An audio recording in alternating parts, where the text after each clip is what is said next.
This channel does not promote any violent, harmful, or illegal activities. All content provided by this channel is meant for an educational purpose only. দেশের air defence system এবার নিজের হাতেই তৈরি করতে চাইছে ভারত। ইতিমধ্যেই এই আয়রন ডোম তৈরির জন্য আকাশের মতো মিসাইল তৈরি করেছে ভারত। আর এবার প্রজেক্ট কুসার অধীনে নিজের শক্তিশালী প্রতিরক্ষা ব্যবস্থা গড়ে তুলতে চাইছে ভারত।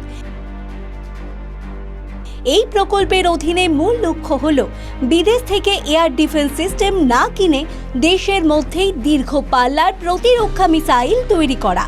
আর এই পরিকল্পনা বাস্তবায়িত হলে এই ব্যবস্থা রাশিয়ার S-400 সমতুল্য বা তার থেকেও উন্নত হবে। আকাশ রক্ষায় 3 স্তরের ঢাল। নতুন এয়ার ডিফেন্স সিস্টেম তৈরি হবে প্রজেক্ট কুসার অধীনে।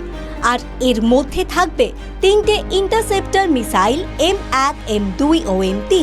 আর এই 3 মিসাইল মিলেই তৈরি করবে এয়ার ডিফেন্সের শিল্ডের একটি স্তর। শত্রু যুদ্ধ বিমান, ক্রুজ মিসাইল বা ড্রোনের মতো অস্ত্রকে আকাশেই ধ্বংস করে দেওয়াই লক্ষ্য এই সিস্টেমের। প্রথম স্তরে থাকবে M1 মিসাইল। এর পাল্লা 150 কিলোমিটার, যা কিনা বর্তমানে ব্যবহৃত একাধিক মাঝারি পাল্লার এয়ার ডিফেন্স মিসাইলের থেকেও বেশি। ফলে অনেক আগেই শত্রুকে ধ্বংস করে ফেলা যাবে। পরবর্তী স্তরে থাকবে M2 মিসাইল, যা আরও শক্তিশালী। এর পাল্লা হবে 250 কিলোমিটারের আশেপাশে।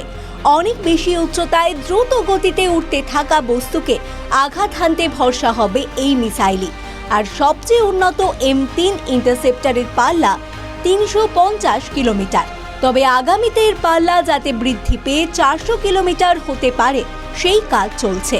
এই কাজ সফল হলে শত্রু আকাশ সীমার মধ্যে গিয়েও আঘাত করতে পারে ভারত।